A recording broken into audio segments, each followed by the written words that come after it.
ఇప్పుడే కోడూరు టౌన్ అయితే క్రాస్ చేసాము.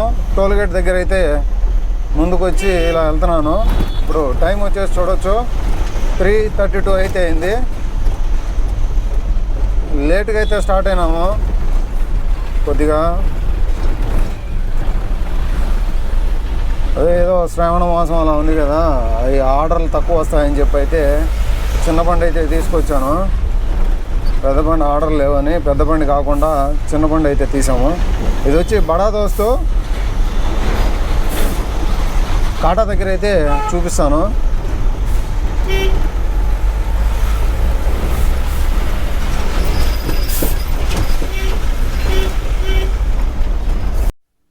చూడొచ్చు, ఈ వెహికల్ అయితే డ్రైవ్ చేస్తాను. అశోక్ లైలాండ్ బడా దోస్తు కాటా దగ్గర అయితే ఉన్నాను. ట్రిప్ అయితే స్టార్ట్ చేయాలి. 3:40 అయితే అవుతుంది టైము.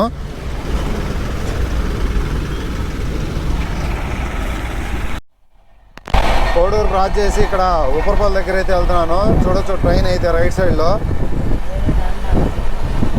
వచ్చి ఏదో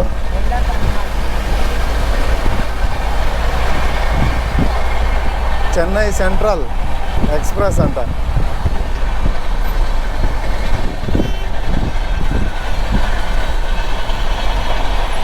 4 అవుతుంది కదా, ట్రాఫిక్ అయితే ఉంది.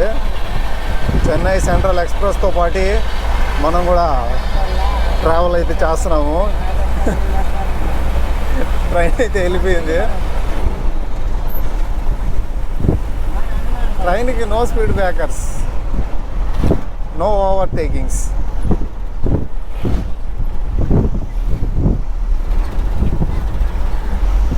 దానికని అయితే అది వెళ్ళిపోతూ ఉంటుంది. మనకైతే అట్లా కాదు, ఇదే మాదిరా ఇలా చూసుకొని ఓవర్టేక్ అయితే చేసుకుంటూ వెళ్ళాలా.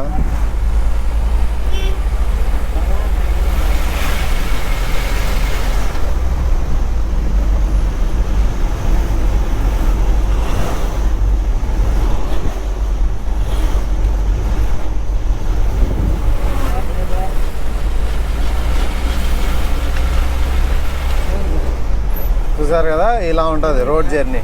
ట్రైన్ జర్నీ అయితే అలా వెళ్ళిపోవడమే. కోడూరు నుంచి పలమనేరుకి అయితే వెళ్ళాలా. పలమనేరులో అయితే తెలుస్తుంది లోడింగ్ పాయింట్. నాకు తెలిసి ఒక 60% అయితే నిన్న వెళ్ళిన పాయింటే అయితే అనుకుంటున్నా. అక్కడికి వెళ్తే కానీ ఏ విషయం తెలియదు. చూడొచ్చు అవుట్ సైడ్ వ్యూస్ అయితే.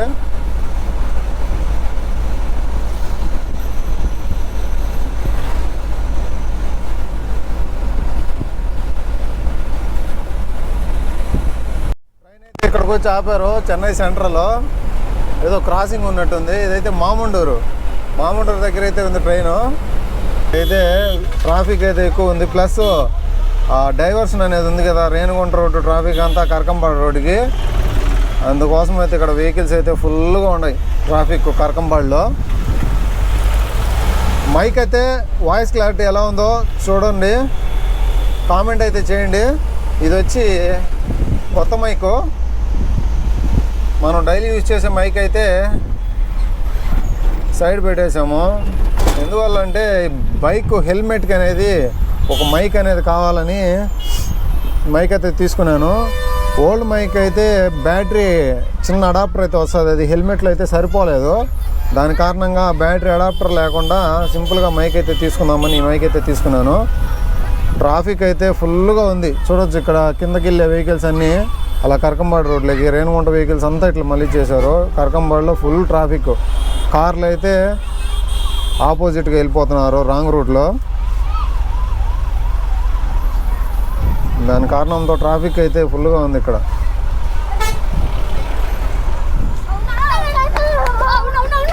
పో పో పో బాయ్ బాయ్. పో స్కూల్ ఏమో వదిలినారు, ఓ అని పరిగెత్తారు. పిల్లకాయలు దాటుకునేదానికి కూడా లేదు, ఆ మాదిరి ఉంది ట్రాఫిక్. ఫుల్ నిలిచిపోయినాయి వెహికల్స్. అంబులెన్స్ అయితే కొట్టుకుంటుంది. ఇక్కడైతే చూడండి ట్రాఫిక్ అయితే 2 లైన్స్ అయితే నిలబడిపోయాయి. ఇవన్నీ తిరుపతి టౌన్లోకి వెళ్ళాల్సినవి ఎక్కువ ఉన్నాయి. ఆ రేణిగుంట రోడ్డు బ్లాక్ చేయడం వల్ల ఈ కరకంపాడు రోడ్లకి అయితే డైవర్షన్ అయితే చేశారు.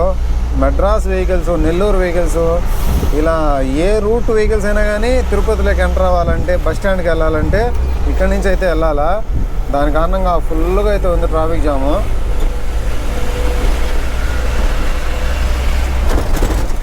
రేణిగుంట సర్కిల్ దగ్గర అయితే ఉన్నాను.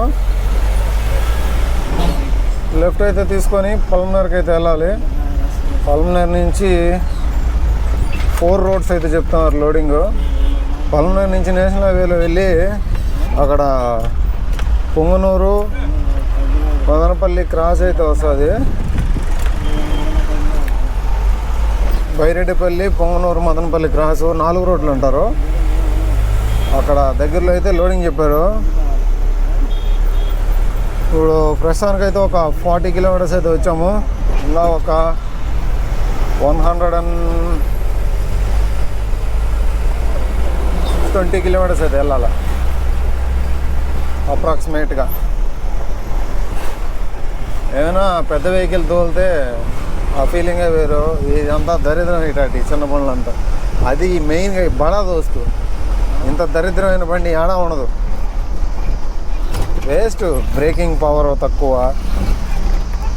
Plus pickup waste.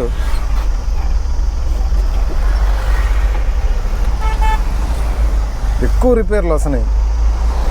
వారంలో కనీసం 2 సార్లు షెడ్కి పోతుంది షోరూమ్కి. వారంలో కాకపోయినా నెలలో 2 సార్లు పోతుంది. ఎక్కడ చూడు ట్రాఫికే తిరుపతి చుట్టుపక్కల. తిరుపతి సరౌండింగ్స్లో అక్కడ కరకంబాడి ట్రాఫిక్, ఇక్కడ రేణిగుంట సర్కిల్ దాటిన తర్వాత ఈ బ్రిడ్జ్ మీద ట్రాఫిక్, ఇక్కడ నుంచి తిరుచానూరు అక్కడ ఆ బ్రిడ్జ్ దగ్గర ఎక్కి దిగుతూనే అక్కడ ట్రాఫిక్, పచ్చికాపులం క్రాస్ అన్నమయ్య సర్కిల్కి వెళ్ళే దారిలో అక్కడ ట్రాఫిక్, అలా నేషనల్ హైవే ఎక్కిన దాకా ఇదే. చూడండి వెహికల్స్ ఎంత దూరం ఉన్నాయి, ఎంత స్లోగా వెళ్తున్నాయి. అయినా ఈ బ్రిడ్జ్ ఎందుకు రెడీ చేయలేదో ఏం అర్థం కావడం. ఇంత పాపులేషన్ అనేది ట్రావెల్ చేస్తుంది ఈ బ్రిడ్జ్ మీద. ఇది మెయిన్. అసలు కలకత్తా, బీహారు, అక్కడి నుంచి ఇలా కేరళ వెళ్ళాలంటే ఈ బ్రిడ్జ్ గుండా వెళ్ళాలి. విశాఖపట్నం, మన ఆంధ్రాలో తీసుకున్న విశాఖపట్నం నుంచి ఇట్లా కొచ్చికి, నెల్లూరు నుంచి బెంగళూరుకి కనెక్టింగ్ ఈ బ్రిడ్జ్ మీద వెళ్ళాలి. ఏది ఆ బ్రిడ్జ్. అటువంటి బ్రిడ్జ్ మీద నుంచి ఇంతమంది పాపులేషన్ని ట్రాన్స్పోర్ట్ చేస్తున్నారు. కానీ బ్రిడ్జ్ రెడీ చేయలేదు. అది ఎందుకో మనకు తెలియదు. చూడొచ్చు అక్కడైతే చెప్పాను కదా బ్లాక్ అయితే అవుతుంది ట్రాఫిక్ అని. చూడండి ఎంత దూరం అయితే బ్లాక్ అయిందో.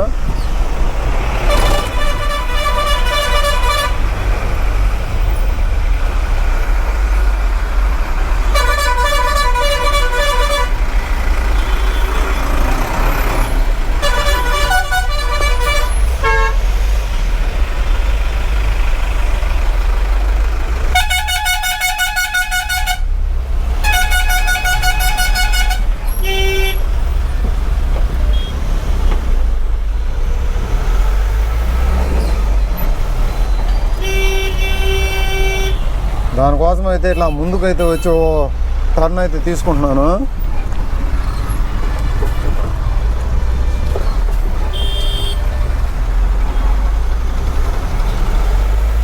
చూడొచ్చు ట్రాఫిక్ అయితే అక్కడ పూర్తిగా ట్రాఫిక్ జామ్. మనం ఏదో కొద్దిగా ట్రిక్ అయితే ఉపయోగించాము. చూడండి ఇటువైపు అటువైపు అయితే ఆగిపోయే వెహికల్స్. మనం కొద్దిగా చిన్న ట్రిక్తో అలా వెళ్ళి ఇలా వచ్చేసాం. ఏమి ట్రాఫిక్ ఈవినింగ్ అయిందంటే, అది వీకెండ్ తిరుపతి సరౌండింగ్స్లో ఆ లాస్ట్ కరకంబాడి నుంచి ఈ లాస్ట్ హైవే దాకా తిరుపతి క్రాస్ అయితే చేసుకొని 6 వేలకి అయితే ఎంటర్ అయినాము. ఇంకా ప్రశాంతంగా అయితే వెళ్ళొచ్చు కొద్ది దూరము.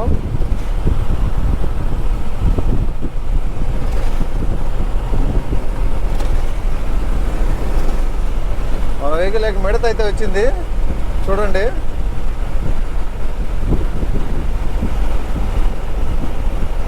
అయ్యో చనిపోయింది. చనిపోయిందో బతుకుందా అర్థం కాలేదు. బతికే ఉంది.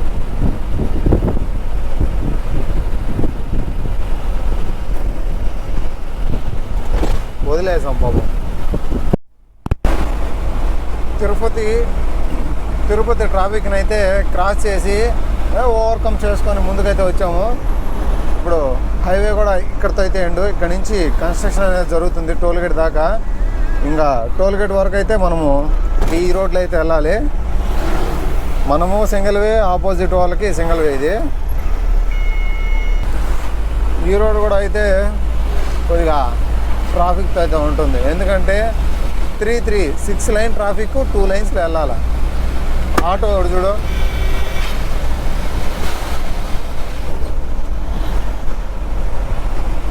క్రాస్ చేస్తామంటే లారీ వాడికి ఒప్పలా వాడు మిందికి వస్తున్నాడు. ఏమి డ్రైవర్లు ఉన్నారో. ఫ్రీగా ఉన్నప్పుడు కొద్దిగా వెళ్తూ ఉండాలి అటు ఇటుగా. 6 లైన్ ట్రాఫిక్ 2 లైన్లు వెళ్ళినప్పుడు కొద్దిగా ట్రాఫిక్ అనేది ఉంటుంది. కొద్దిగా వెనకాల వాళ్ళు హార్న్ కొట్టినప్పుడు కొద్దిగా సైడ్ ఇచ్చుకుంటూ అలా వెళ్తూ ఉంటే కొద్దిగా ట్రాఫిక్ అనేది ఫ్రీ అవుతుంది. లేదంటే ఎక్కడ ఫ్రీ అవుతుంది.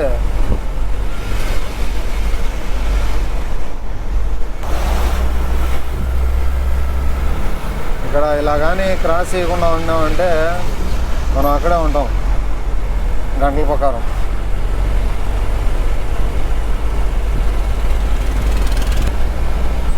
ఒక లారీ వెనకాల కార్లు చూడండి. 1 2 3 4 5 6 కార్లు.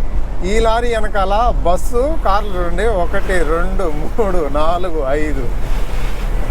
ఒక్కొక్క లారీ వెనక పక్క 5 కార్లు ఉన్నాయి.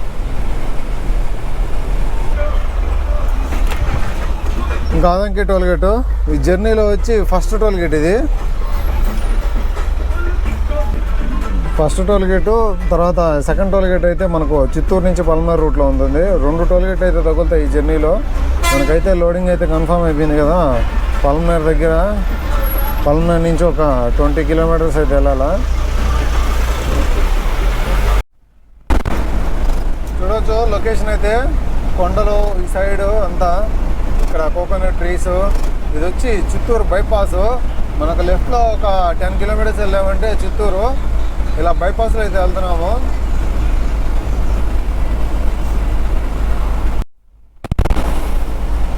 ఇలా చిత్తూరు అయితే క్రాస్ చేసాము. ఇది వచ్చి చిత్తూరు బైపాస్, నేషనల్ హైవే 140. ఇక్కడ ముందుకెళ్ళామంటే అక్కడ నుంచి రైట్ అయితే కట్ అవ్వాలి పల్మనేర్కి. అక్కడ లెఫ్ట్ అయితే చిత్తూరు 5 కిలోమీటర్స్, చెన్నై, వేలూరు అలా అయితే వెళ్ళిపోతుంది. లెఫ్ట్ రైట్ అయితే కట్ అవుతున్నాము. బెంగళూరు రూట్. బెంగళూరు వచ్చి 178 అయితే ఉంది. మనమైతే ప్రజెంట్ పల్మనేర్ వాళ్ళకి అయితే వెళ్ళాలి. పల్మనేర్ వరకు అయితే వెళ్ళాలి. పల్మనేర్ దగ్గర అయితే లోడింగ్. పల్మనేర్ నుంచి ఒక 20 కిలోమీటర్స్ బిలో అయితే ఉంటుంది.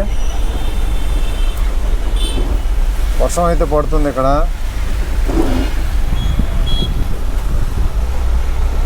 అదిగోండి ఇక్కడ మధు బ్రాయిలర్.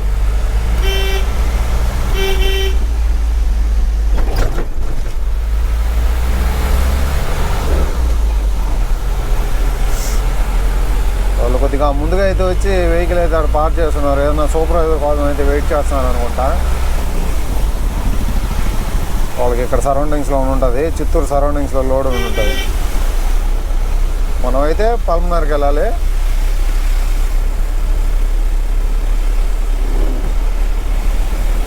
ఇక్కడ చిత్తూరు దగ్గర అయితే ఎప్పుడు కూల్గానే ఉంటుంది. ఓన్లీ సమ్మర్లో తప్ప.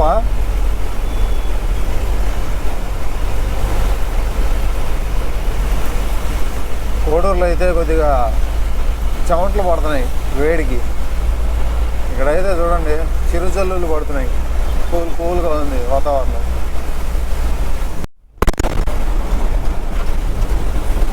జర్నీలో సెకండ్ టోల్గేట్.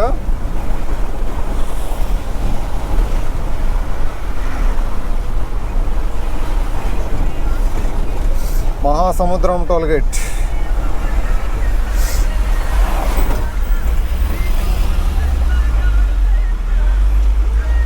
వర్షానికి కొద్దిగా బ్రేక్ అయితే స్కిడ్ అవుతుంది.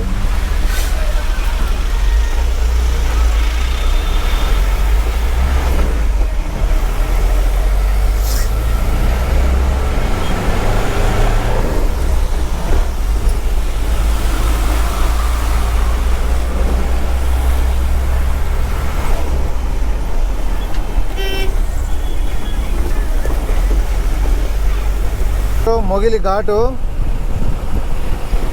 రోడ్ అయితే వెళ్తున్నాను. పల్మనేరుకి చిత్తూరు మధ్యలో అయితే వస్తుంది ఘాట్ రోడ్డు. మనము వాటర్ పడతాం కదా, అది మొగిలి డౌన్లో లెఫ్ట్లో అయితే ఉంటుంది. ఈవినింగ్ సన్సెట్ అయితే అవుతుంది. ఇలా ఘాట్ రోడ్లో అయితే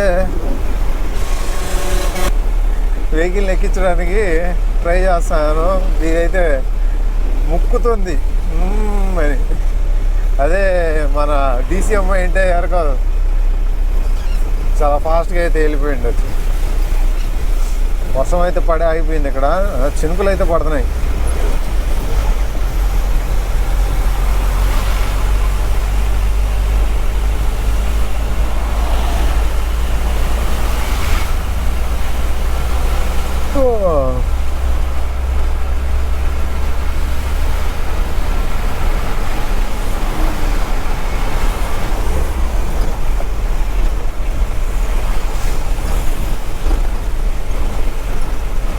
వర్షాకాలం చాలా డేంజర్. బ్రేక్ బడా దోస్తుంది.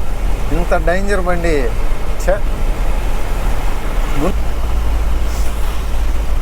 ఈవినింగ్ సన్సెట్ వ్యూ సూపర్గా అయితే ఉంది. చూడండి, ఇలా ఘాట్ రోడ్లో అప్ హిల్ డ్రైవ్ చేస్తుంటే సన్సెట్ ఆపోజిట్గా మంచి వ్యూ. ఎప్పుడైనా లైన్ చేంజ్ అయ్యేటప్పుడు మిర్రర్స్ అనేది ఖచ్చితంగా చూసుకోండి. అప్పుడే మనకు వెనక పక్క వెహికల్ వస్తుందా లేదా, ఎంత డిస్టెన్స్లో వస్తుంది, మనం క్రాస్ చేయాలా లేదా అని అయితే తెలుస్తుంది. మనం లైన్ చూడకుండా లైన్ చేంజ్ అంటే మిర్రర్ చూడకుండా లైన్ చేంజ్ అయినామంటే బ్యాక్ సైడ్ నుంచి వచ్చి అయితే వాళ్ళకి బ్రేకు పడితే పర్లేదు, కంట్రోల్ ఉన్నిందంటే. కంట్రోల్ ఏమన్నా అంటే మనకు వచ్చి కుద్దడమో లేదంటే వాళ్ళు అవతలకి వెళ్ళిపోవడం అట్లాంటివి జరుగుతాయి. దానికని మనం అయితే ముందుగానే చూసుకొని లైన్ చేంజ్ అవ్వడం మంచిది. అదైతే బెంగళూరు రోడ్డు. ఇది వచ్చి పల్మనేరు టౌన్లోకి వెళ్ళేది సర్వీస్ రోడ్డు. ఈ సర్వీస్ రోడ్లో కొద్దిగా ముందుకైతే వెళ్ళామంటే ఒక సమోసా కార్నర్ అయితే ఉంటుంది. సమోసాలు అయితే సూపర్గా ఉంటాయి. ఒకసారి టేస్ట్ చేయండి. ఎవరైనా ఈ రూట్లో వెళ్ళే వాళ్ళు ఉంటే, బెంగళూరు తిరుపతి హైవే కాబట్టి ఇలా పల్మనేరు టౌన్లోకి వెళ్ళే సర్వీస్ రోడ్డు. బెంగళూరుకి వెళ్ళేటప్పుడు లెఫ్ట్ సైడ్ అయితే సర్వీస్ రోడ్ తీసుకొని ఇలా పల్మనేరు టౌన్లోకి వెళ్తాం కదా, అక్కడ లెఫ్ట్లో కార్నర్లోనే ఉంటుంది సమోసా కార్నర్. సూపర్గా ఉంటాయి సమోసాలు. చూడండి, నేను వీడియో చూపిస్తాను. మొత్తం egg samosa, onion samosa, chicken samosa నేను ఎక్కడా చూడలేదు. ఫస్ట్ టైం ఇక్కడే మామూలుగా వెహికల్కి కొద్దిగా వర్క్ అయితే ఉంది అని ఇక్కడ వచ్చాను. అప్పుడు ఈ సమోసాలు అయితే చూశాను, టేస్ట్ అయితే చేశా. ఎప్పుడు ఇటువైపు వచ్చినా ఎప్పుడన్నా స్నాక్స్ టైం అయితే ఇక్కడైతే ఆపి సమోసా అయితే తీసుకుంటాను. చూడొచ్చు, ఇది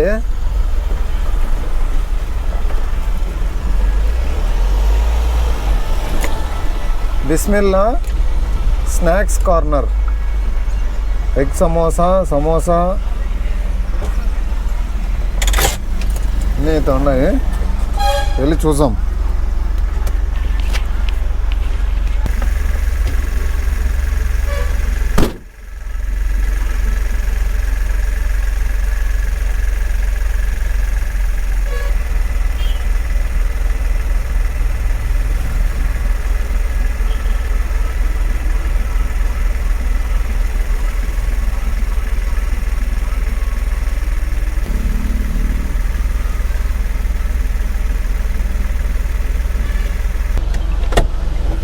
క్రౌడ్గా అయితే ఉంటుంది ఈవినింగ్ టైంలో. ఇంకా వర్షం పడింది కాబట్టి ఇంకా ఎక్కువగా అయితే వస్తారు. మళ్ళీ ఇక్కడ బ్రిడ్జ్ కిందకి వెళ్ళి రైట్ కట్ అయినామంటే యూటర్న్ చేసామంటే ఎగ్జాక్ట్ మనం వచ్చిన రూట్లోకి చిత్తూరు తిరుపతి అయితే పోతాం. ఇలా స్ట్రైట్ వెళ్ళి హైవే పైకి అయితే వెళ్ళాలి. ఇక్కడ నుంచి ఇంకొక 20 కిలోమీటర్స్ అయితే ఉంటుంది.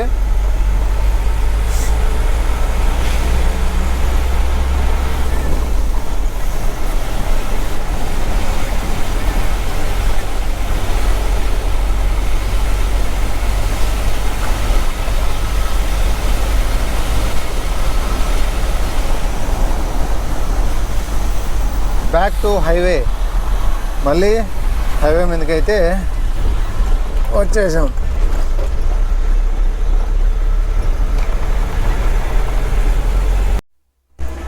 చూడొచ్చు సమోసా అయితే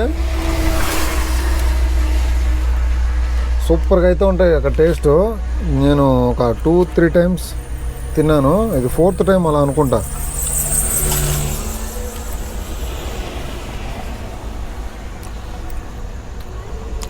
ఆనియన్ సమోసా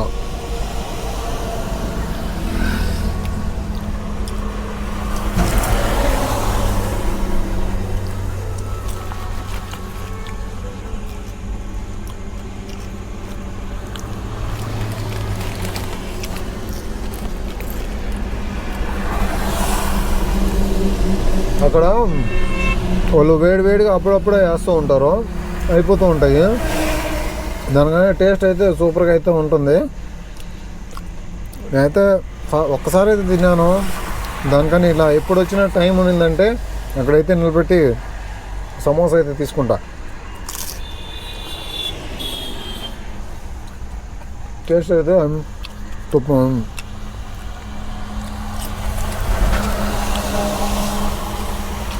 ఇదైతే ఎగ్ సమోసా.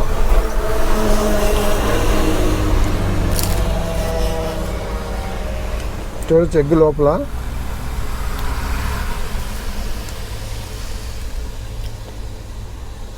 చెప్పాల్సిన మన లేదు, టేస్ట్ అయితే సూపరు. కేఎస్ఆర్టీసీ రాజ్యహంస క్రాస్ చేసాం. 6:43 అయితే ఇంత టైము. ఇంకా కొద్ది దూరంలో అయితే ఉన్నాం లోడింగ్ పాయింట్కి. హైవేలో నుంచి అయితే లెఫ్ట్ అయితే తీసుకోవాలా.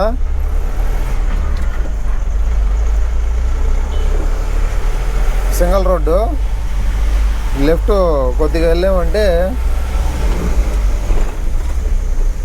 చిన్న గుడి వస్తుందని చెప్పినాడు. అక్కడికి వచ్చి కాల్ చేయమన్నాడు. ఇది సూపర్వైజరు.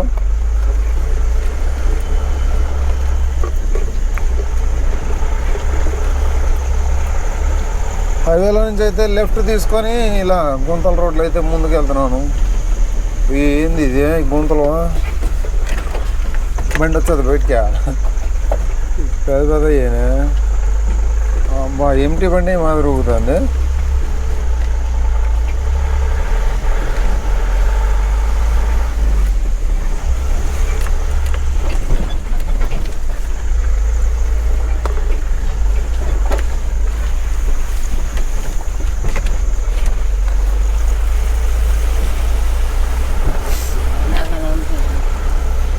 వర్షాకాలం అంతా సింగిల్ టైర్ అయితే డేంజరు.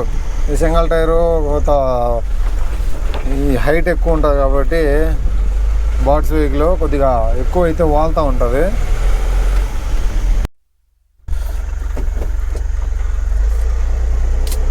ఫామ్ దగ్గరికి అయితే వచ్చేసాము. ఇది 2 షెడ్యూల్ అయితే లోడ్ అవుతుంది. ఇక్కడైతే ఆల్రెడీ ఒక వెహికల్ అయితే ఉంది. అవ్వండి, ఈ వెహికల్ అయితే లోడ్ అవ్వాలా. రేణుగుంట వాళ్ళది. రేణుగుంట బండి రోడ్ అయిన తర్వాత మనదైతే లోడ్ చేస్తారు కాబట్టి కొద్దిగా అయితే వెయిట్ చేయాలా. టైం వచ్చి 7 అయితే అయింది. వీడియో నచ్చినట్టయితే లైక్ చేయండి, సబ్స్క్రైబ్ చేసుకోండి. 1 లైఫ్ 1 ఛాన్స్.